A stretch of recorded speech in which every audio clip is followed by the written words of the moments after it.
Então, nós temos nos Estados Unidos as três principais doenças neurológicas em cavalo são a malformação cervical, tá? A PPM e a leucocefalopatia degenerativa, deficiência de vitamina E, principalmente em poucos, né? Tá bom? Então, aqui, especificando, essa técnica foi em 1900. O que é interessante dessa técnica tem muito a ver com a cidade do Rio de Janeiro. Em 7 de dezembro de 1941, olha só como são as coisas, né? 7 de dezembro de 1941, o exército japonês atacou a base de Pearl Harbor nos Estados Unidos. Inicia, então, a presença americana na Segunda Guerra Mundial. O que isso tem a ver? Muito desses pessoas, soldados traumatizados, não traumatizados pelo choque, mas traumatizados de guerra, pela explosão de navio, de toda aquela destruição do porto de Pearl Harbor no Havaí. O Havaí não era estado americano ainda, tiveram lesões cervicais. E essas lesões cervicais não existia técnica para ser corrigida. Apenas os soldados tinham lesões, ficavam com paralisia de membro, tá? Ou de membro da cintura escapular ou da cintura pélvica. Não havia, então, nenhuma técnica para se fazer. Passada a guerra, esse camarada, chamado Edward Lawrence, começou a reorganizar algumas vértebras cervicais de lesões de pós-guerra. E ele usava, então, uma fusão usando implante ósseo da crista do ilho, que era mais fácil você tirar. E destruía-se, então, o anel cartilaginoso e implantava o osso, surgiu, então, essa técnica foi padronizada em 1958, na medicina. Em 1959, a Universidade Federal do Rio de Janeiro, Departamento de Neurocirurgia, enviou um dos docentes para se conhecer essa técnica e trazer essa técnica para uso em medicina. Então, olha a história como é. Em 1998, eu fui levar, então, isso aqui para os Estados Unidos. É uma técnica que a gente desenvolveu, em vez da abordagem clássica, que é essa aqui, em vez dessa abordagem clássica, que é a abordagem ventral, eu fiz a abordagem lateral. Então a técnica veio para o Brasil, desenvolveu uma outra e foi para os Estados Unidos. Tá bom? E no lema, vocês vão ver no final da palestra aqui, a Universidade Federal do Rio de Janeiro, ela desenvolveu o departamento de neurocirurgia e foram atrás dessa técnica em 1959.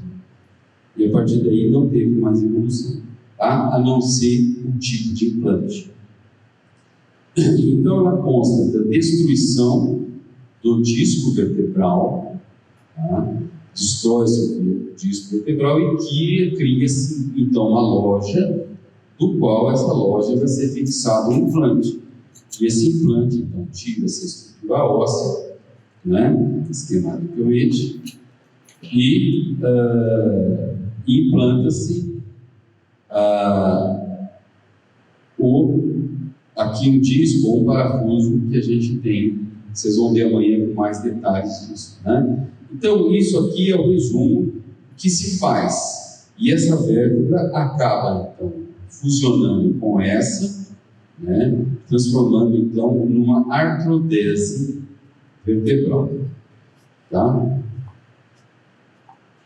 Existe também a possibilidade aqui da importância às vezes dos exames de imagem no critério diagnóstico. Por exemplo, no caso desse aqui, um trauma do occipital, que criou um fragmento ósseo, chamado chip, né? E esse fragmento ósseo causa uma instabilidade articular, de tal maneira que você tem um desalinhamento do canal, causando uma compressão. Então, nesse caso, por exemplo, esse cavalo não sobreviveu, ele não foi mantido, porque não tinha cirurgicamente, a gente não tem na medicina veterinária um acesso cirúrgico que dê para corrigir isso aqui, né? Mas o que é importante é que você dá a resposta a uma pergunta. O que ele tem? Ele tem um fragmento ósseo que causa um desvio angular articular e comprime o canal indiretamente, causando uma lesão neurológica. No caso aqui, de difícil reparação cirúrgica, no caso do acesso. A gente não tem acesso, né? A laminectomia é uma cirurgia que não se faz mais nos Estados Unidos em cavalos. Não se faz mais em cavalos. Por quê? Porque eu não sei se é realmente uma parte entre a empresa e o veterinário, né, que faz a cirurgia. Então, por quê? Porque não se usa nenhum procedimento, nenhum implante fabricado, então, pelo setor privado americano, né? A gente não tem aqui. A gente tem, para os seres humanos, a gente consegue comprar, por exemplo, material para cirurgia de Wobler. Você compra hoje material para técnica de Cloud. Você entra no site, técnica de Cloud. Você compra todos os itens para fazer o procedimento cirúrgico. Mas nós não temos isso destinado à medicina veterinária, muito menos a cavalo, né? Então, por que a laminectomia serve? Ela serve para a gente tirar a lâmina dorsal de tal maneira a não comprimir a medula. O procedimento, a gente tem que fazer a mielografia contrastada para se localizar o ponto de estenose, ponto de compressão. E como é que a gente corrige essa compressão? Você não põe a vértebra no lugar, você descomprime a vértebra, tirando a lâmina dorsal da medula, né? Então, esquematicamente, o cavalo é mantido de decúbito lateral, um membro tracionado, de tal maneira a criar uma curvatura no pescoço, auxiliando a evidenciação da vértebra a ser trabalhada. Eu não uso isso. Essa é a descrição da técnica que foi feita em 1983 pelo então Dr. Ted Stachak, da Colorado State University. Então, aqui ele é mantido de decúbito lateral do cavalo. Eu não uso, amanhã vocês vão ver isso com mais detalhes, né? Eu não uso pressionar. A importância da mobilização do cavalo é o acolchoamento de ponte óssea para não haver compressão nervosa periférica, quer seja radial, quer seja da face medial dos membros, principalmente aqui, onde tem grupos musculares muito grandes. E o membro de baixo de apoio tem sempre tracionado para frente, com o intuito de não deixar o peso do cavalo sobre o membro, evitando, então, uma compressão neurológica secundária. Tá? Aqui, posicionamento, né, que a gente faz. Então, esquematicamente, você tem a incisão de pele, vocês vão ver com todos os detalhes amanhã, que só a exposição da pele, a gordura do subcutâneo. Pensa a seguinte coisa: supondo que um cavalo, por exemplo, tenha síndrome metabólica. Para você ultrapassar esse tecido gorduroso, ele chega às vezes a ter de 10 a 15 centímetros de espessura. Seria isso aqui. Só o tecido gorduroso, antes de chegar na bainha do ligamento nucal. Então, vocês imaginem assim, a cirurgia técnica é extremamente simples, mas ela passa a ser trabalhosa no momento em que você tem uma grande quantidade de tecido gorduroso. Tá? Então, depois você entra, aqui você acha o ligamento, ele é incidido no meio, e depois ele é reconstituído com sutura contínua, até você chegar na parte final, que é a calota óssea dorsal da vértebra a ser trabalhada. Faz-se uma ostectomia, que chega às vezes a ter 1 centímetro de espessura. A calota óssea da vértebra é extremamente trabalhoso. É fácil de fazer, mas é trabalhoso. Terminou-se aí, pega-se uma retalho da gordura, faz-se um flap para cobrir essa região, porque não vai existir mais calota óssea protegendo a medula, e começa-se os planos de sutura, sempre sutura contínua, deixando o máximo possível da inexistência de espaço morto. A esse ponto é mantido um dreno de sucção por pelo menos 4 dias. Tá? Eu não uso tesoura nem bisturi, eu só uso bisturi até o final da bainha ventral do ligamento nucal. O resto é esse instrumento cirúrgico e esse instrumento cirúrgico. Tá? Uma incisão e uma divulsão por dedo, dada a quantidade de vasos e nervos secundários que você tem nessa região. Então, com o dedo, você vai afastando todo esse tecido. A importância da instrumentação, nesse caso, ela é fator limitante. Esse afastador é um afastador chamado finoqueto.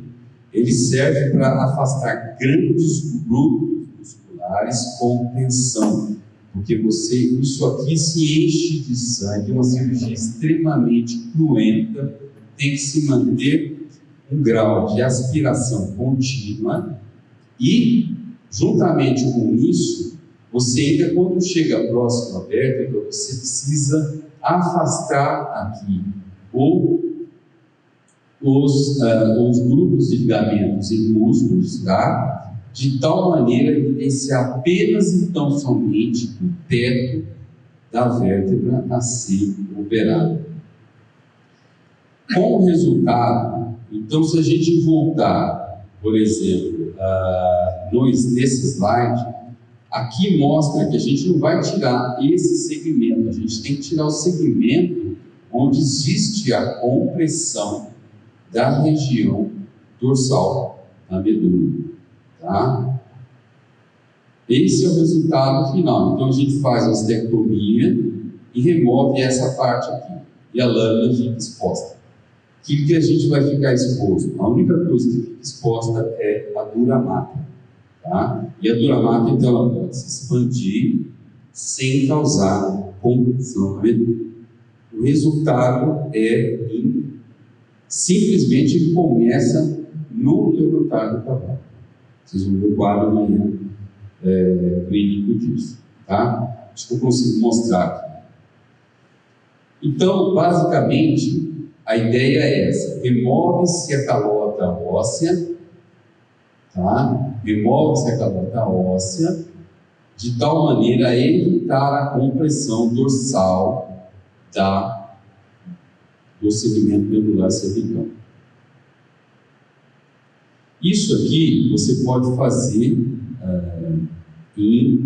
a partir da quarta, quinta vértebra torácica até a sacral, mas só que com uma vantagem: um animal em estação e sedado com anestesia local. Síndrome nas costas, né? Existe aqui uma das etiologias justamente Uma coisa que foi dita ontem com bastante importância, né, do Dr. Darcy. Então nós temos aqui, por exemplo, uma região extremamente envolvida aqui, uma égua extremamente forte, essa aqui, uma região envolvida aqui, onde muitas das vezes o problema na coluna, ele não vem da coluna, né? E essa égua aqui, para vocês terem uma ideia, ela tinha uma tendinite no anterior, uma tendinite superficial do profundo do membro anterior esquerdo. Então, para tirar o peso desse membro, tanto é que vocês conseguem ver que uma discreta atrofia aqui, né? Então, para tirar o peso daqui, ela usa a região lombar e a região central. Imagine a mesma mímica do cavalo ou da menite, tá? O que a gente espera dessa região, do ponto de vista radiográfico? Que as vértebras estejam assim. Há um espaço entre as vértebras, espaço esse suficiente para o ligamento não se entrar em contratura. Existe o ligamento, a continuação do ligamento da nuca, ele vai passar dorsalmente aqui, que é o grande ligamento dorsal, tá? E o ligamento intervertebral, que passa entre as vértebras. A saúde da coluna consiste em ter a integridade entre esses dois ligamentos. Não há um tendão gigantesco, extremamente forte, que mantém a integridade e o funcionamento da coluna do cavalo e a espacidade, a longitudinalidade da toda a estrutura da coluna dorsal do cavalo. Quando existe a compressão dessas partes por uma série de problemas ainda, né, elas começam a causar dor pelo atrito do processo espinhoso entre os próprios processos espinhosos, como se fossem as vértebras se beijando, ou em inglês o kissing spine. E isso acaba causando uma contração desses ligamentos de maneira secundária, uma osteomielite por atrito entre o processo espinhoso anterior e o caudal, e assim sucessivamente, causando desconforto no cavalo e com sinais que vocês viram ontem, que nem sempre é claudicação, nem sempre ataxia, e sim, às vezes, sinais do olho, do comportamento, da movimentação do cavalo. Em casos graves, uma osteoartrite, inclusive com reabsorção óssea, osteopenostite, né? E isso causa um desconforto absurdo na movimentação desse cavalo. Às vezes, muitas das vezes, esse problema vem de uma pessoa que às vezes não sabe encilhar o cavalo. Usa pouca proteção, um bacheiro muito fino, às vezes debaixo de uma sela, e causa esse problema que não começa da noite para o dia. Isso aqui extremamente a longo prazo, principalmente visto em animal não no turf. Não é muito comum no turf. Pode acontecer? Pode, mas não é muito comum, né? Então, a gente tem aqui o agravante. Isso aqui causa um desconforto muito grande. Muitas das vezes o proprietário quer que resolva isso da noite para o dia. Então, às vezes o profissional se vê no aperto e acaba fazendo infiltração aqui, principalmente de dexametasona, a você causar uma redução momentânea do processo inflamatório, redução da dor, retorno atlético do animal, mas sem a resolução do problema, né? Chamado infiltrado, cavalo infiltrado. A fisiopatologia seria mais ou menos isso, né? Começa o atrito, principalmente nessas vértebras da junção tóraco lombar e a fusão óssea, produção, neodestruição, neoformação, cistos ósseos, e com isso o ligamento acaba que é aderido na superfície dorsal do processo espinhoso, acaba sofrendo contraturas focais. Então, dor gera dor no cavalo. Nunca esqueça essa frase: dor gera dor no cavalo. Alguma parte dolorosa vai ser compensada por uma outra parte que vai ficar dolorosa, que acaba fechando o ciclo. Dor gera dor em cavalo. Então, nós temos aqui, por exemplo, a avaliação termográfica. Esse é um cavalo que sofreu uma fratura cervical, ele boleou, caiu, bateu a cabeça. Então você tem a diferenciação do lado direito e do lado esquerdo. Então dá para a gente ver que um lado está compensando a deficiência do outro. Especificamente, a musculatura aqui está sendo muito mais requisitada do que essa. Provavelmente ele tem um déficit motor no anterior direito. No anterior esquerdo, para ter uma compensação do posterior direito. É sempre cruzado. Tá? É um X. Imagina um cavalo por cima, a figura de um X. Anterior esquerdo, posterior direito, sustenta. Anterior direito, posterior esquerdo, sustenta. Esse aqui é o posterior direito, falei errado. Tá? Pense o cavalo como X. Alguém paga a conta. Quando nenhum desses dois funciona, essa região funciona, dói.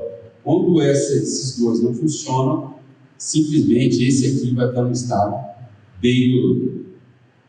Esse acho que é o slide mais bonito que eu tenho, que é justamente isso, né? Aonde dói? Aí você fala para o cara, você quer que desenha ou não, né? Então, aonde dói? Exatamente aqui. O que ele tem? Isso aqui não mostra o que ele tem, mostra onde é o processo inflamatório, e provavelmente isso aqui nós vamos ter que procurar qual é a causa. O termógrafo não mostra a causa, ele mostra a região, né? Então você percebe que existe uma limitação muito grande da linha. Agora, nós precisamos saber se isso aqui é compensação do membro anterior direito. Nós precisamos saber se isso aqui é apenas focal ou se isso aqui é alguma outra coisa que a gente ainda não sabe. Tá? Isso aqui é outra coisa extremamente importante no caso de animais, a gente lida muito com animal de esporte. Por incrível que pareça, aonde está o problema? Isso aqui, o que é importante a gente diagnosticar é saber usar um termógrafo, né? Se você mostrar para uma pessoa sem mostrar onde está o termógrafo, o problema, todo mundo vai falar que ele está aqui. Não, o problema não está aqui. Aqui mostra que existe uma maior captação de energia, de calor. Porém, se você for fazer do ponto de vista radiográfico, ele tem uma série de lesões, não é aquele ali. Deixa eu ver se está aqui essa radiografia. Não está aqui. Mas ela, por exemplo, esse cavalo, ela é uma égua de tambor, e essa égua, ela tinha uma fratura do lado de cá, no processo solar da terceira falange. E não está aqui na radiografia. Então, o que acontece? Com tanta dor na parte medial do casco, ele usa lá o lado lateral do casco, para compensar a fratura que ele tinha nessa região. Tá? Então, quando você tem lesões onde causam dor crônica no cavalo, você tem aqui lesões que a gente não vai conseguir reverter do ponto de vista clínico, né? E pensar no retorno atlético do cavalo a longo prazo, a gente pode usar. Então, o recurso tem uma série de lesões aqui, mas aqui fica ruim a interpretação, a qualidade de imagem perto aqui, até que está boa no slide, mas aqui ela perde. Então, assim, a gente usa a tal da neurectomia. A neurectomia nada mais é do que a remoção da sensibilidade do terço final, principalmente nessa região da terceira falange. Aqui apareceu um trabalho 2017, muito interessante, eu não trouxe ele para cá, onde mostra que 70 a 80% dos cavalos que passaram por neurectomia morreram. Tá? Pô, como é que mata o cavalo? Como é que ele morre o cavalo? Justamente esse que é o problema. Muitas vezes da negligência, onde o cavalo você acha que resolveu o problema, quando na verdade, pela falta de investigação, às vezes uma simples broca pode levar esse cavalo à perda da osteoide, osteomielite da terceira falange e a um quadro de infecção ascendente, que envolve bainha, envolve tendão, uma série de outras coisas, e no final da história a gente não consegue recuperar o cavalo, né? Tá? A técnica é bastante simples, é a remoção do boto, não tem muito o que falar, né? Tem gente que prefere fazer decúbito dorsal, às vezes eu faço lateral, dorsal, depende de uma série de coisas ali, tá? Outras coisas importantes que às vezes a gente tem, que é a importância, por exemplo, dos traumatismos que levam a danos neurológicos. Não traumatismo neurológico, o termo aqui seria errado. Muitas das vezes as fraturas, elas causam um deslocamento de estrutura óssea regional. E quem está ali por perto? Ali por perto tem vaso, ali por perto tem nervo, ali por perto tem uma série de ligamentos e tal. E muitas das vezes a gente acha que a lesão neurológica ela é irreversível. Quando que a gente recoloca a estrutura óssea normal, dentro da normalidade, a gente faz uma osteossíntese e tal, e tudo volta a ser normal, principalmente aqui no cavalo, a fratura de úmero, né? A fratura de úmero, ela causa um deslocamento do lateral dos fragmentos com compressão do nervo radial. Como consequência, o cavalo, muitas vezes, ele apresenta uma hipomotilidade, uma hipoestesia do nervo afetado, quando, na verdade, é uma lesão neurológica temporária, não permanente, né? Muitas das vezes, esse, por exemplo, são casos que vinham para a gente fazer artroscopia, e quando você vai examinar o cavalo, eu nunca gosto de receber caso para fazer essas coisas, porque muitas vezes que você recebe o cavalo sem o meu próprio exame neurológico, às vezes você vai fazer uma coisa e piora o problema, né? Esse cavalo vem com um fragmento condral, uma série de coisas nessa articulação, então dá uma mexida nele, uma fratura aqui que não é importante, apesar de ser fratura, não é importante, mas a gente viu que esse cavalo ele tinha uma instabilidade de posterior de tal maneira que ele ficava assim, e isso acabou ocasionando uma série de lesões articulares que não adiantava nada fazer uma artroscopia, que não ia ter resolução positiva, né? Porque a gente tinha antes que resolver o problema a corrigir isso aqui, remoção desse troço aqui, que não ia ter final feliz, né? É muito estrago numa articulação só, à toa, né? Devia ter alguma outra causa, e a causa realmente era esclarecida. Esse animal teve EPM, ele ficou com uma estabilidade muito grande, ninguém percebeu, porque é um animal muito quieto e sossegado, ninguém percebeu que ele ficava, ele não trocava o pé para descansar. O cavalo faz isso aqui para descansar, ele troca o pé. Esse aqui não, ele ficava exatamente como se fosse um urso, né? Em jaula, um verde urso, porque ele não tinha força muscular nos posteriores. Muitas das vezes a gente, isso aqui era um outro caso que acabou tendo uma luxação tibio-társica importante, era um garanhão, e esse garanhão teve uma lesão alta aqui, e acabou que luxou, a gente conseguiu fazer uma estabilização, ele voltou a cobrir, mas a gente teve que tratar essa região aqui, que nada mais é do que foi um traumatismo, e acabou tendo todo o plexo do membro posterior aqui, ele acabou tendo uma perda momentânea, instabilidade articular e uma luxação tibio-társica importante, mas a causa maior não era a articulação, e sim a perda da força muscular. Tá? Essa aqui é uma égua que foi posta para cobrir, também com um problema neurológico, e essa foi a consequência, né? Uma luxação metatarso-falangiana séria, né? Onde o problema principal não era esse. O problema principal é a perda da força muscular do membro, que causou uma instabilidade no momento de apoio e virou isso aqui, um acidente, né?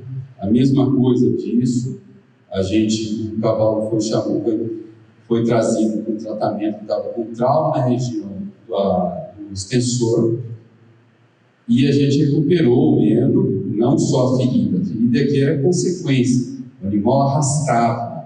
Foi dito isso ontem, na Universidade mostrou um caso, inclusive a gente vê aqui que ele arrasta, o pé arrasta porque ele não tem força, muitas vezes ele tropeça e arrasta o membro, onde o proprietário acreditava que o problema era aqui, mas na verdade o problema não era aí, era na perda funcional do membro, né? Muitas das vezes, olha aqui, né, chega essas barbáries que a gente aqui, é comum, né, um boto com a estaca dentro do tórax.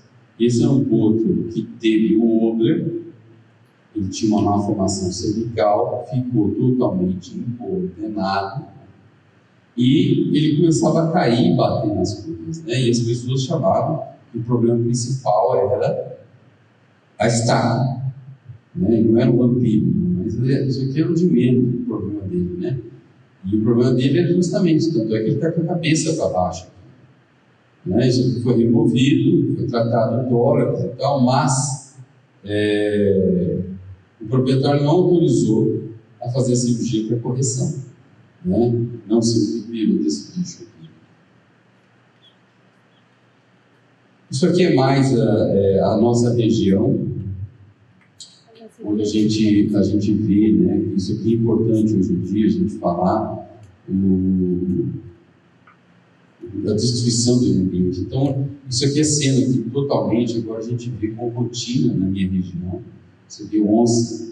Esse bicho é relativamente comum, mas a onça é uma coisa que dificilmente a gente vê, ainda mais a pintada, né? Essa aqui não é a onça parda, é a pintada, e a gente está vendo isso com muita frequência. Tem áreas em meus hoje que a gente tem que manter os animais presos à noite, por causa do ataque de onça. Isso por causa da cana, uma série de coisas, né? Tá? Sempre lembrando que tem um dia após o outro, não deu certo hoje, vai amanhã. Amanhã a gente tenta, né? E essa aqui, gente, ó, isso aqui foi uma frase que hoje, essa frase, que embora seja essa de quem gosta, essa frase está escrita no Departamento de Neurocirurgia da Universidade Federal do Rio de Janeiro. Quando a universidade pediu para os docentes, em 1959, aprender a técnica de Glauert, ele foi, e eles, a partir daí, eles viram a importância que era isso aqui, né?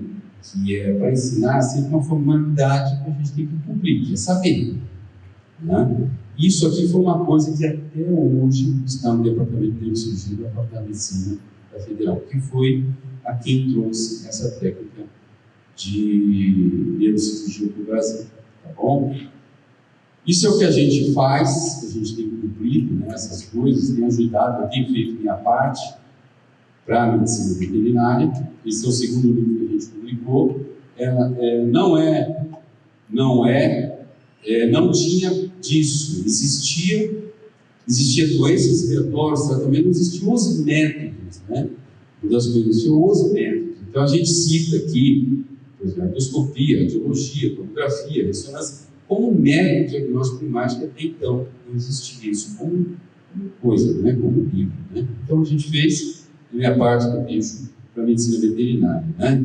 Então é isso aí, gente, que a gente tinha, tá? Meu e-mail é esse aí. E essa parte de hoje a gente vai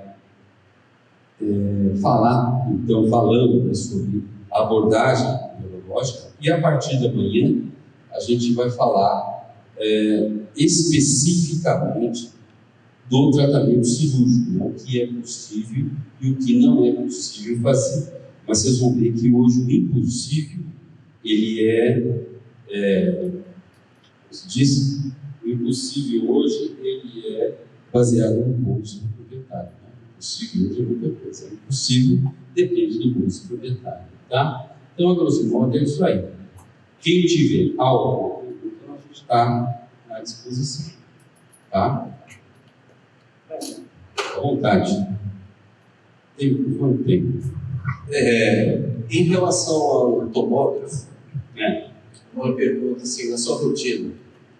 Eu já fiquei falando que tem que ter muito preparo, deixar o cavalo parado na baia, no escuro, não sei o que. Isso, assim, inviabiliza um pouco. Você leva isso em consideração ou não? Você pega o animal, você escaneia no momento ali e chega. Vou falar assim. Quem viveu a nossa experiência. Quando a gente fazia faculdade, existia um raio-x choque. Aquilo, talvez a gente era muito melhor em radiologia do que é hoje. O diagnóstico baseado naquilo, e a gente ainda acertava, né? É um milagre.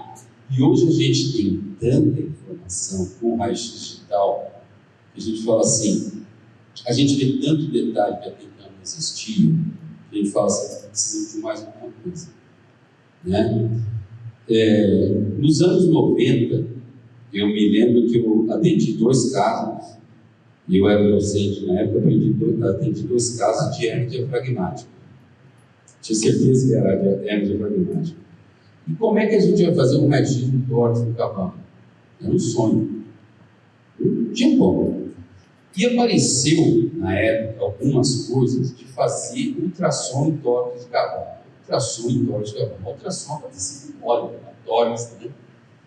Aí eu fiz ultrassom e achei no 3º e 4º espaço um negócio fazendo isso aqui lá dentro. O pulmão não faz, não tem onda, não tem movimento peristáltico, né? Então, aspirando, tinha derrame, fizemos, e acabei publicando o trabalho. Aí, o que acontece? Você vê assim, quem trabalha com dente, por exemplo, o raio-x, se fosse uma rotina de dente hoje com tomografia, a odontologia, ela deixou o raio-x convencional e passou para o panorâmico. A gente saiu do raio-x convencional e foi para o raio-x digital. A gente tem uma discreta complementação, mesmo que boa ainda, com o ultrassom. Mas ontem a gente estava até conversando. Supondo que nós temos uma fratura oblíqua de tarso central terceiro terciano. Esse exemplo que a gente usou ontem. Você fala assim, para entrar com o parafuso, como é que eu vou entrar com o parafuso? Aonde está essa fratura? O raio-x não tem essa informação para a gente. A gente não vai conseguir ver essa fratura. Talvez uma angulação, uma iluminação MacGyver, você às vezes tem uma suspeita, mas estima essa fratura. E aonde você vai entrar com o tal do parafuso e vai entrar angulado? Isso é um ponto, sem a tomografia. Então eu vejo assim, a tomografia hoje ela melhorou, você vai ver amanhã coisa. Ela melhorou num nível, só que ela trouxe um inconveniente muito grande. Qual que é o inconveniente? A carga de radiação no qual o cavalo é exposto, se a gente passar por 1/3 daquilo, ela é muito mais potente que uma radioterapia, para você ter uma ideia. O preparo dele, até certo ponto, é mais simples, os contrastes são mais simples, porém, o ambiente que você trabalha hoje, ele deixa de ser até inconveniente você usar os jugos extremamente abaritados. Os tomógrafos que tem no estado de São Paulo, por exemplo, nas 2 Unesp, que é de Cavalo e Botucatu, a sala parece sala de guerra, que tem parede de 70, 80 centímetros de espessura.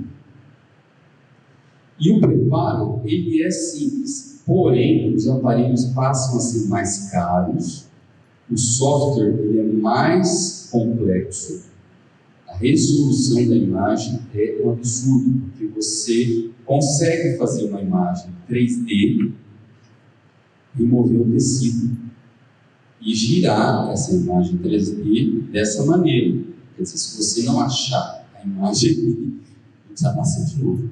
Pois quem tem essas que eu mostrei são tomografias 2D. Então elas trabalham, por exemplo, 300 kV e 250 mA. Você imagine isso, uma carga de radiação desse tamanho, né? A gente trabalha com ampolinha 90-25. Ela é 100 vezes, quase 10 vezes mais potente, né? Então, assim, tem um custo-benefício, né? Tem um custo-benefício. Na medicina, hoje, tem um problema seríssimo, é assim, como é que você vai fazer o planejamento de exposição para o diagnóstico de imagem? Hoje, a vigilância sanitária obriga que todo serviço desse tipo ele tem que ter um físico hoje, né? Fazer o planejamento, não só do ambiente, mas toda a carga radiativa que existe. Então, em relação ao termógrafo. Vamos lá, termografia. A termografia, sim.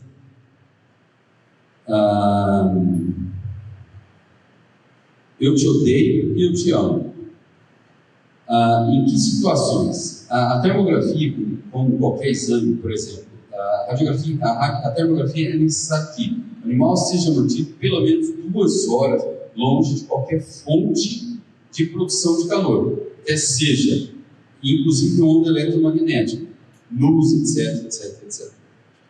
Há que não se passe nenhum produto sobre a superfície a ser examinado, mesmo que a água, e se passar, que seja respeitado 2 horas para equilíbrio térmico, inclusive da situação. Então a termografia é o seguinte, eu acho que essa daqui é a melhor resposta para você, entendeu?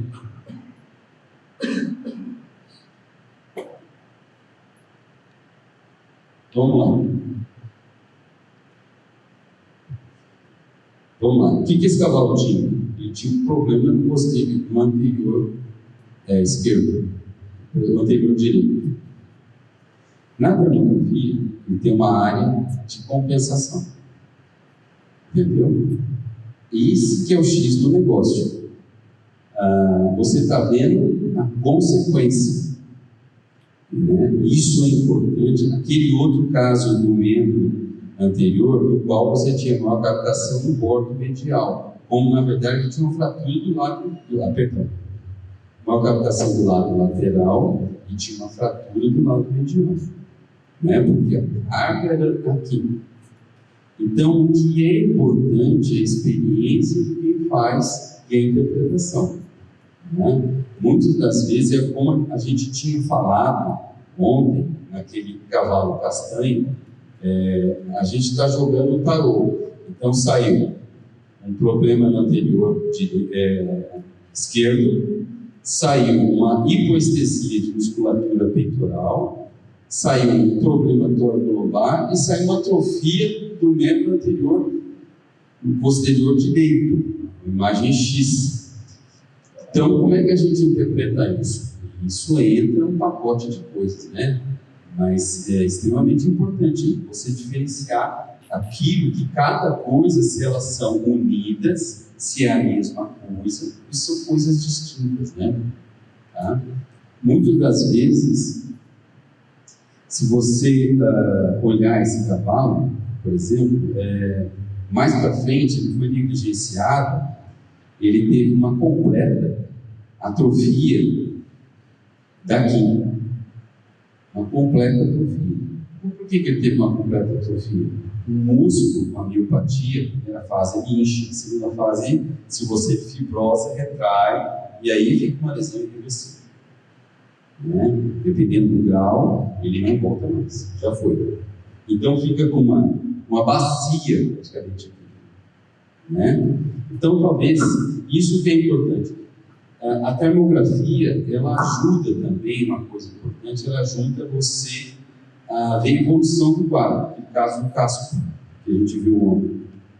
Vamos supor que você esteja tratando uma avulsão ou eu já tive caso de isquemia de membro, porque um membro está frio e o outro está quente, né? Lesão vascular, se o membro é deviado, ele deu uma pancada, aquelas decepações, principalmente em cerca de arame. Vamos supor que o membro esteja azul, já foi. A menos que você reconstrua o plexo vascular, já foi. Quer dizer, imediatamente, a gente dá uma resposta muito boa. Interpretação. Coisa mais importante. Só uma colocaçãozinha. A lesão irreversível depende como a quiropraxia e a eletrocultura a gente consegue algumas reversões. Tem até a apresentação em... A gente, na verdade, não é assim. Não é que é irreversível. Quando você, aquilo fibrosou, ele já retraiu e praticamente já está pendendo a uma outra coisa, a recuperação pode existir do ponto de vista da medicina chinesa, assim, às vezes até tirar a dor, porque inclusive causa dor nesse coitado, né? Que ali, isso aqui não pode esquecer, gente, que assim, ó, a composição do chamado heliostático do cavalo, ela é complexa, porque ela sai daqui, ela se une, forma uma terceira estrutura que passa por dentro. Vocês vão ver um caso que a gente vai publicar, ele sai por dentro de um ligamento para descer a musculatura.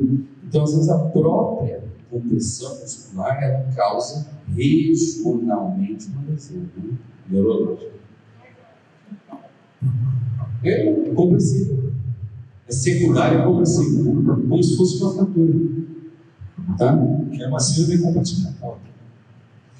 Existem situações onde também, por algum motivo, trauma, né? Principalmente em período de reprodução, onde tem aquela briga, você junta 3, 4, 5, 10 éguas, o pau come, né? Então, o que acontece? Todos aqueles coices regionais, eu tive caso desse, que vocês às vezes têm alguma fratura de ilho, animal começa a ter uma série de inflamação regional e uma perda posterior de movimento e começa às vezes a arrastar a perna com um sinal como se fosse puxação, o aprisionamento patelar, começa a arrastar a perna. Parecido, porém, não é o mesmo que ele faz com a ponta do casco, ele fica arrastando a perna, porque você tem no trajeto um trauma, um processo inflamatório, todo aquele derrame, toda aquela coisa do processo inflamatório que acaba causando uma neuropatia periférica secundária, né? Tá? Diga lá, Com relação a esse problema de atrofia, no caso dessa anastomose da hemiplegia, hoje em dia a pessoa está fazendo ultrassom para ver a musculatura da linfanoide. muito bom. Quando se faz essa cirurgia, essa musculatura consegue recuperar? Ou, pelo que eu vejo, às vezes o cavalo nem tem sinal ainda de hemiplegia e já tem uma diferença do lado esquerdo do direito. Então isso é uma coisa que preocupa, porque vai fazer uma cirurgia para levar 6 meses e essa musculatura vai voltar. O Flávio, esse negócio é interessante pelo seguinte: o sucesso hoje ele está próximo dos 50%, né? Uns 50%, ele não chega a 100%. Você não quer comparar, por exemplo, a sutura, que é um negócio que você vê pré e pós-cirúrgico de uma coisa que você espera que aconteça, né? O que acontece é o seguinte: às vezes a própria sutura da decência pode romper, no caso do reimplante, ele funciona assim. E se isso, por exemplo, a terceira opção que você disse, se isso virar um neuroma, que é possível virar, a gente não tem controle. Como pessoas às vezes fazem uma sutura de pele e viram um queloide, né? O que acontece? Muitas das vezes você faz inicialmente e você anexa isso a PRP ou células tronco, né? Juntamente com a cirurgia, tá? Por exemplo, como é que você reavalia isso? Ela é complexo, porque pós-operatório, você vai avaliar que tem descência de sutura, o inchou, mas se essa coisa sequer não acontecer nada depois de todo um trabalho desse, entendeu? Vamos supor que a sutura ela é feita ao redor da bainha do nervo. Então ele dá um leque, você abre, faz um leque, aonde você vai conectar, e você reforça o bordo da bainha com sutura.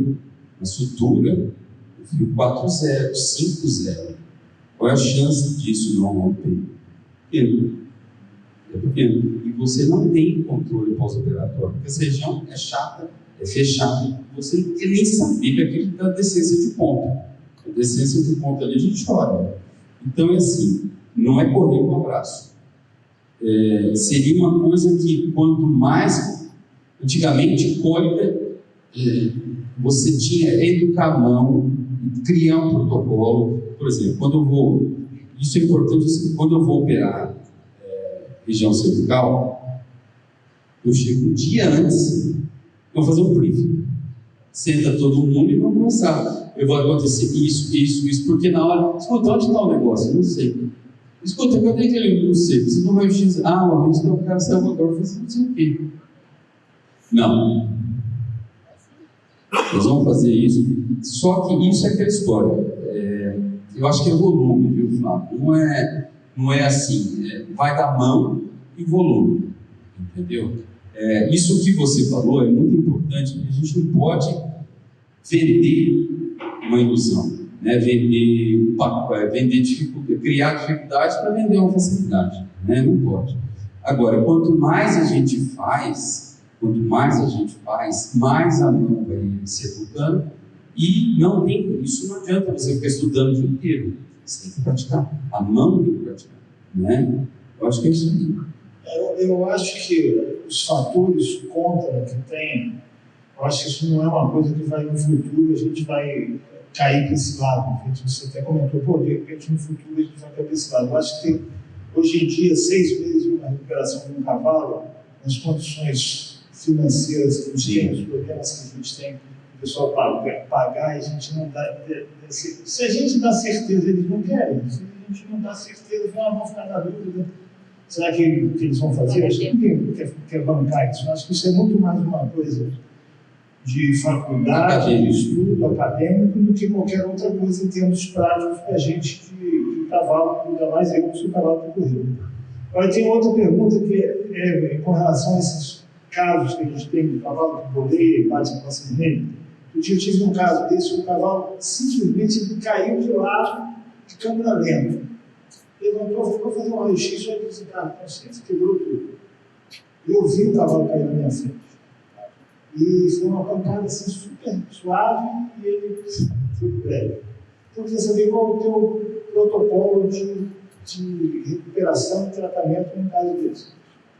Eu cheguei quando eu todo mundo falou, essa égua aqui estava com cólica ontem. Tudo bem. Foram passar uma sonda na égua, puf! O polio eu te mostro. Imediatamente levantou com o quadro neurológico. Esse caso você não viu fratura nenhuma ou viu fratura? Tinha fratura. Esse caso que eu peguei não tinha fratura nenhuma. Raio-x perfeito. Aonde que está o diferencial da história? Nesse caso, no seu caso, é chamado TCR, trauma crânio-radicular, né? Como ele é agudo e na maneira que foi, provavelmente, deixa eu ver se eu acho uma imagem aqui, que a gente começa a explicar aqui.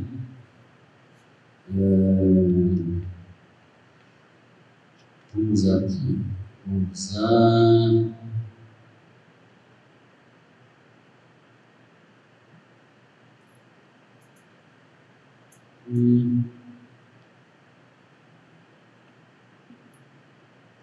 Isso aqui.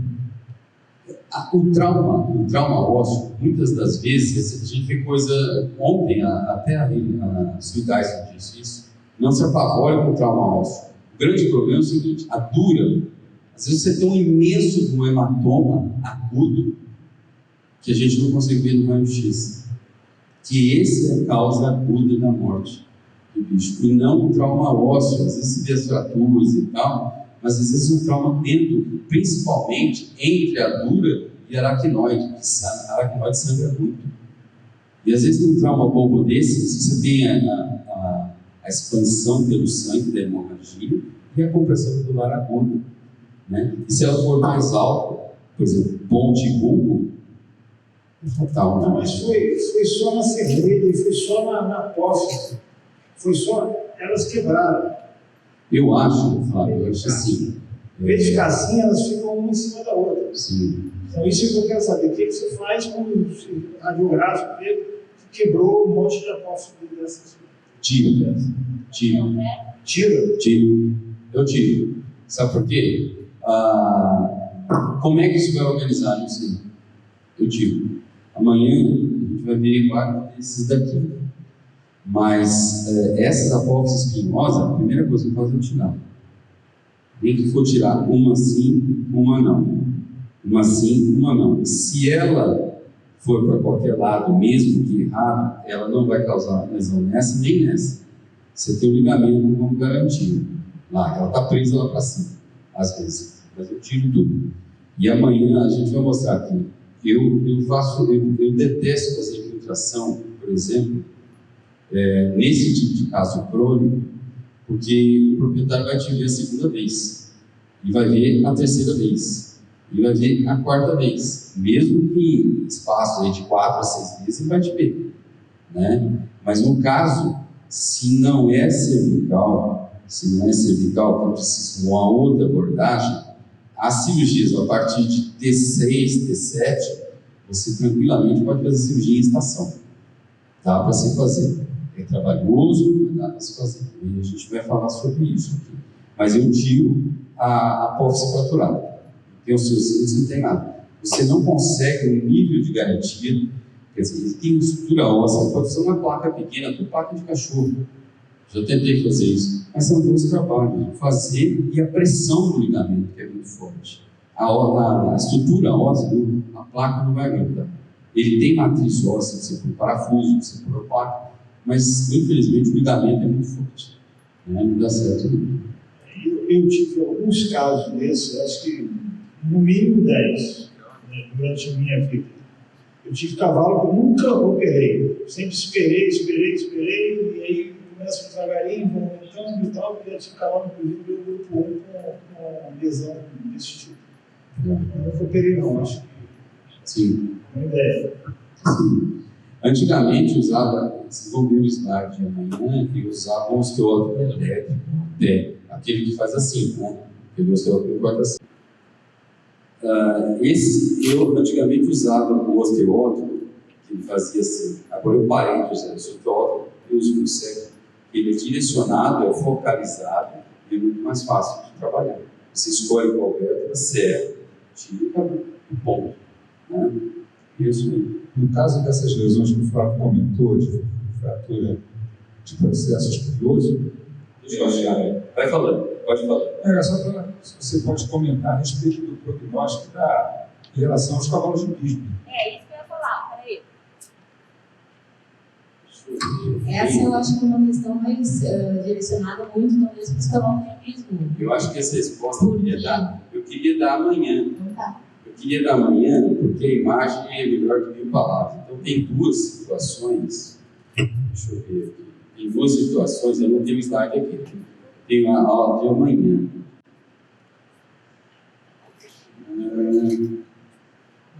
Na verdade, é o seguinte: supondo uma lesão numa spine séria, sei lá, 5, 6 vértebras. Vamos por da T8 até T15. Vamos pôr. Então você já tem ali, você provavelmente tem a desmite do ligamento superior, você tem a desmite do ligamento interósseo e você tem uma dor danada do bicho, se encosta a mão, né? Qual que é a sugestão? A sugestão é exatamente essa. A cirurgia consta na remoção de um sim e um não. Ele vai ficar assim, né? Vai tirando isso aqui, vai tirando esses daqui. Fica um sim e um não. Esse corpo aqui, ele não atrapalha nada. Então a recuperação é muito boa, ela é rápida, e praticamente assim, acho que um mês dá para você retornar o animal a pelo menos o galope sem gritaria, né? E aí vai testando o cavalo. Em 6 semanas eu acho que já dá para montar. Tá? O que a gente usava, eu uso exatamente o protocolo de 8 semanas. Faz a cirurgia, em 8 semanas ele já está sendo montado. Né? Tá? Ontem foi dito muito disso da própria sociedade, e a gente vê realmente isso. 70% dessas lesões é encilhamento, né? Principalmente encilhamento alto, baixa espessura do bacheiro, né? E alta pressão da célula a partir da terceira, quarta, quinta câncer. Essa questão realmente da questão da célula, né, delas, principalmente nas outras modalidades, não na corrida, porque o sereio, o cara em pé, não faz tanto efeito tanto tempo, mas as outras modalidades, que tem uma célula, por exemplo, no hipismo clássico, há 20 anos atrás, se jogava a célula em cima da escápula, em cima ali, exatamente em cima. E em 2018 foi feito um estudo na Inglaterra, justamente para preparar a equipe para as Olimpíadas, onde eles testaram toda essa parte da colocação do alinhamento um pouco mais para trás, já estão fazendo, para diminuir a compressão e também melhorar a mobilidade do membro anterior. Esse trabalho foi feito com telemetria. O ideal, de verdade, é que nem sapato, né? Que a célula sirva na coluna do cavalo da mesma forma que um sapato serve no nosso pé de couro sem meia.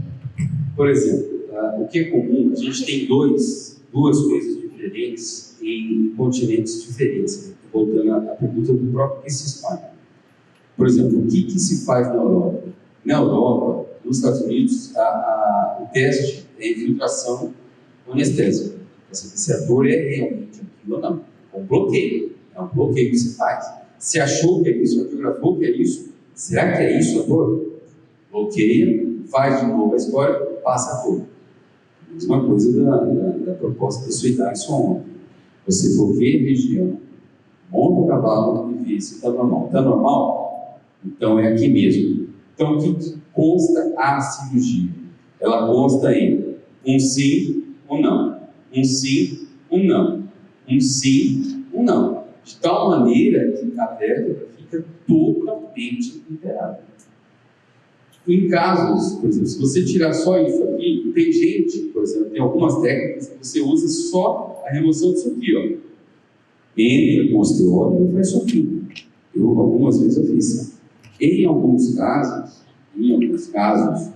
onde você não tem Kissis-Spine, mas você tem uma desmite interóssea extremamente acentuada, inclusive já com calcificação, como uma tendinite crônica no cavalo. É uma tendinite crônica, no caso, uma desmite. Então, o que acontece? Você simplesmente infiltra a anestesia local, entra com a tesoura bomba, faz isso aqui na tesoura, empurra o ligamento dorsal, gira a tesoura, abre, corta e faz isso aqui, dá um ponto. Ou põe um clips. Tá? Não faz sentido, você simplesmente faz a desmite, mas o protocolo é o mesmo. Precisa saber se é dor. Né? Então, bloqueia. Vamos supor que isso aqui tem uma área de captação, a gente fez a termografia, tem uma área absurda disso aqui. Você faz o ultrassom. Aqui o ligamento tem em cima da projeção, o ligamento dorsal, em cima da projeção interóssea, existe até sobreamento acústico. Anestesia local bloqueia, volta o cavalo para trabalhar, melhora. Usa os sinais da sua idade. Melhorou? Eu entro com a tesoura, aqui, eu faço a incisão aqui, gente, ó. com o dedo, né? Eu incido um pouco abaixo do ligamento com a tesoura romba, levanto o ligamento, inclino a tesoura, abro, corto e tiro. Você fez a desmotomia interóssea. Resolve muito bem também. Não precisa de nada muito cruel, né? O retorno, claro, que é muito mais rápido, muito mais fácil, muito mais simples. Tá? Diga lá, então. Só para voltar um pouquinho no EPM, Pode ir lá. eu tive uma vez um problema com um cavalo que foi para os Estados Unidos, chegou lá, foi atendido no Kentucky pelo Dr. Reed, e eu fui lá para acompanhar o exame dele, e ele falou comigo: olha, Fábio, eu vou fazer um teste da Gluck, de sarcocísteo, mas para mim só tem um teste que é um resultado que serve para mim, que é o sangue venoso negativo. O resto, tudo eu não levo em consideração. Aí ele fez a endoscopia, fez um monte de exame, diagnosticou com IPM mesmo, tratou e acabou, o cavalo morreu. Aí eu queria saber com você o que você faz em termos de teste para IPM, ou se você faz um exame clínico, faz um diagnóstico e trata. E qual a tua experiência com aquele antigo Navigator que o pessoal usava, que era o Anita? A EPM sempre foi uma coisa, ainda existem algumas perguntas e poucas respostas, claro. Mas assim, o que mudou no diagnóstico nos últimos anos, ele veio para o Brasil, ainda bem que veio para o Brasil, que é a detecção. Todo protozoário ele tem baixa antigenicidade e baixa imunogenicidade, ou seja, a presença dele no organismo causa uma resposta imune muito ruim e uma identificação do protozoário também muito ruim, ou seja, baixa antigenicidade e baixa imunogenicidade. Então, por isso, a gente existia o tal do West Blot, que era a única coisa que existia até o final, no começo aí de 2005, 2006. E aí começaram a fazer, então, uma outra coisa, que é a detecção de antígeno de superfície, que é o SAG1, SAG2, SAG3, SAG4. São os antígenos de superfície da forma infectante do sarcocísteo. Bom, então o que se faz hoje como diagnóstico importante? Que é exatamente alguma coisa que o Stefanini disse que a gente mantém contato. É o anticorpo circulante versus o anticorpo do líquor. Se o anticorpo circulante for maior que o do líquor, significa que a exposição ambiental é alta. Se o anticorpo do sangue for igual a do líquor, significa que a gente não pode falar se esse cavalo é positivo ou negativo. Começa o problema. Se o anticorpo do sangue for menor que a do líquor, esse animal é positivo para IPM. Porque o que pondera é o teste comparado, onde o anticorpo do líquor tem que ser maior do que o anticorpo circulante. Só que aí gera um problema. Pensa a seguinte coisa, que é uma das coisas que eu tenho batido com muita gente, mas ninguém quer ouvir. Aquele bicho, o tal do sarcocísteo, se você comparar o sarcocísteo, ele é um monstro, ele é muito grande para poder entrar no sistema nervoso central. Precisa ser um gênio para saber disso. Quem toma conta do sistema nervoso central? Quem toma conta é o astrócito. Aonde o astrócito fica? Exatamente no vaso que dá acesso ao neurônio. Tá? Então é o xeretão, é o cafetão da boate ali. Pensa o seguinte coisa, como é que aquele cara daquele tamanho começa a passar um vaso e entra no sistema nervoso central com o astrócito ali? O cara é uma gaiva, concorda comigo? Não tem como. Alguém facilita a entrada desse cidadão lá. Quem pode ser? Algum agente que cause lesão vascular. Quem é esse cara? Herpes vírus equino tipo 1. É um vírus específico do endotélio vascular do sistema nervoso central. Pergunto, existe correlação entre herpes vírus equino tipo 1 e EPM? Essa é a pergunta que eu tenho. Na minha opinião, sempre houve. Alguém deixa a porta aberta. Quando nós não tivemos nenhum caso, na Espanha, ainda estava lá antes de voltar para o Brasil, quando teve o surto, sabe como é que a gente tratou os cavalos com herpes vírus tipo 1? Com 2 medicamentos. Um deles é aspirina e outro deles é heparina, que são drogas para se tratar o endotélio de vaso. Mais nada. Os cavalos tiveram melhor clínica. Não usou DMSO, não usou dexametasona, usou, fechou-se o vaso. Com isso, o sistema nervoso voltou a receber mais sangue, melhorou por si só. As lesões pequenas. Os casos de decúbito são complexos, porque a lesão é difusa e é muito grande. No caso do EPM, supondo que não temos, quer dizer, a gente não sabe o que é herpes vírus, se está ou não relacionado. Nós temos o ticazoil e o totrazoil. Dose de ataque, a ideia é que se faça dose de ataque. A ideia é que se faça um tratamento preventivo e o que eu sugiro? Eu sugiro que se use ainda o tal de pelo menos 25 miligramas por quilo nos primeiros 10 dias, associado a heparina e ácido acetilsalicílico. Entendeu? Você faria um preventivo numa criação, um aras, tem 40 pontos? Olha, Flávio, eu sinceramente não sei responder essa pergunta, como a gente já falou antes. Por quê? Imagina o seguinte, a gente algum dia toma um antibiótico, a gente sabe que a gente vai pegar uma infecção. A gente tem ainda uma bala de prata para usar nesse lobisomem. Se a gente queimar essa bala de prata, a gente está no salvo. Sabe? Eu não sei te falar, por exemplo, eu vou dar um exemplo da minha vida pessoal. Na minha região, no noroeste do estado de São Paulo, que é a região mais seca do Brasil, segundo o dado do INPE, nós temos gambá, lá tem mais gambá do que ser humano. Minha família cria cavalo há 80 anos, eu nunca vi na região EPM e rodococos. Não existe EPM nem rodococos. Rodococos é fácil de explicar por causa do tipo de solo. EPM não é tão fácil de explicar.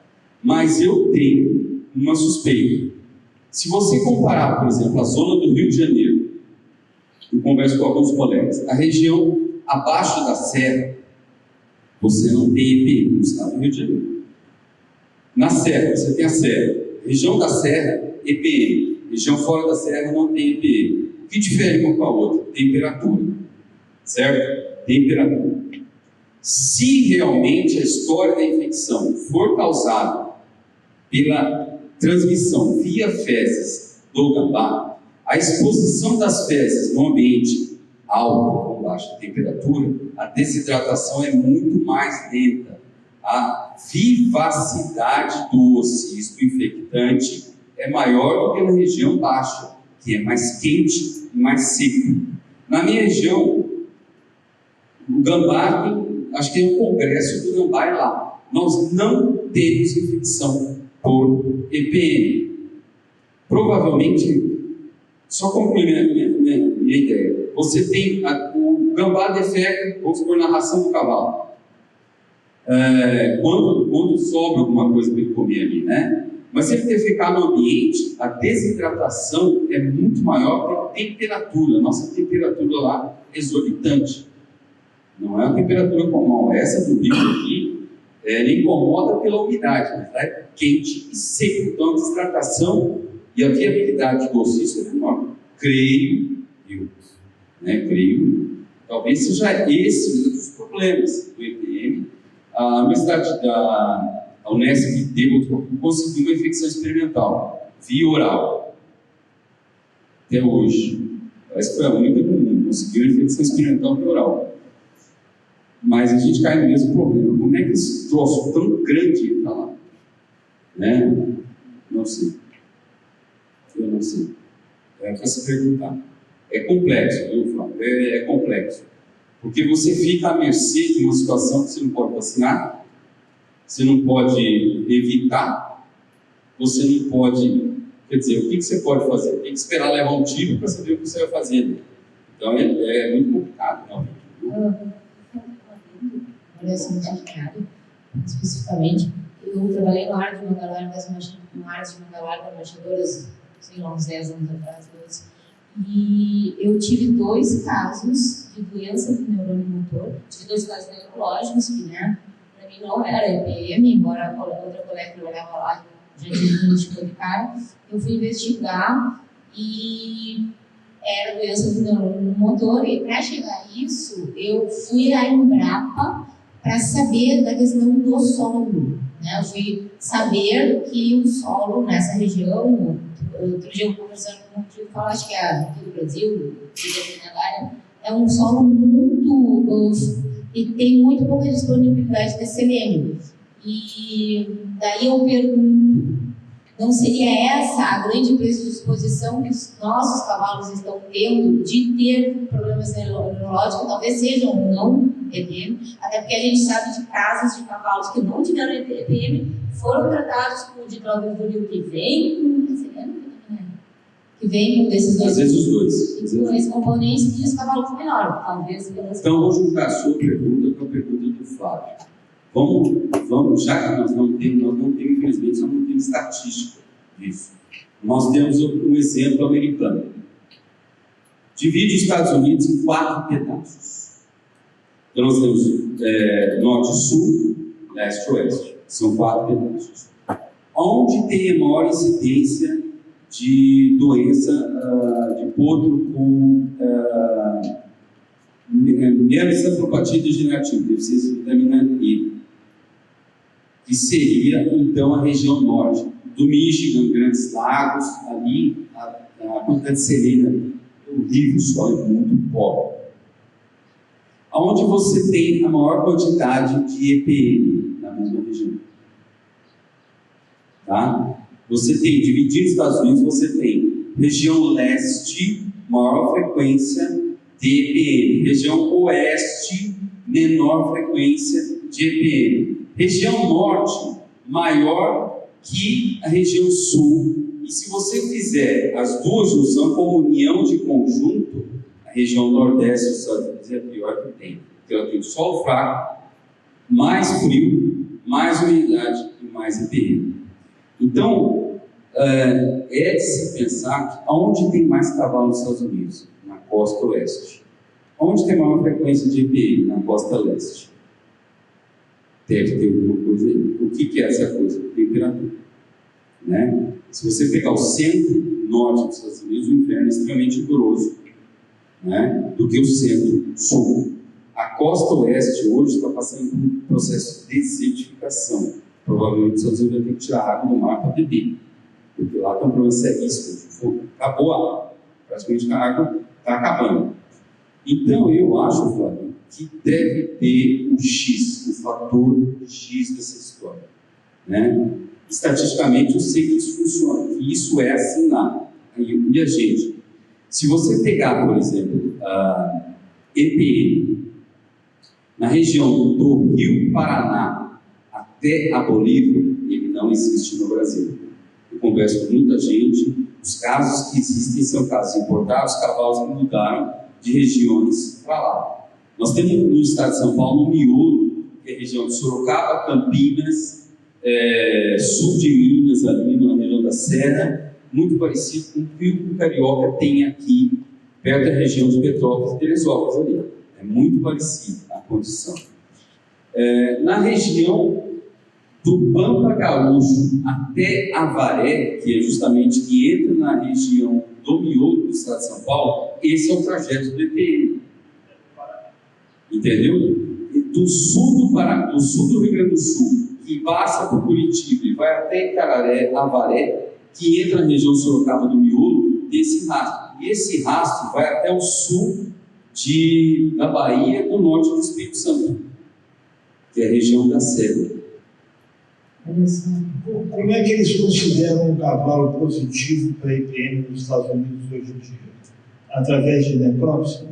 A ideal é a localização do cisco com a resposta positiva entre o anticorpo circulando baixo no sangue com alto no anticorpo do líquido. Esse é o positivo 100%. E a lesão medular correspondente à clínica, né? Essa é uma coisa. Nós temos... Não, agora tem inclusive o PCR, né? Para não haver justamente essa volta é extremamente sensível, mas agora tem essa detecção do sangue. Uma das coisas pré-compra hoje nos Estados Unidos é a prova de sangue para o antígeno de superfície do sarcocísteo. Pré-compra, 70% dos cavalos americanos são reativos. Na verdade, Flávio, se eu fosse, vamos supor que meu cliente quer comprar cavalo nos Estados Unidos, eu fazia um teste de triagem, o anticorpo circulante no sangue. Dando positivo? Não. Não, já é um fator de risco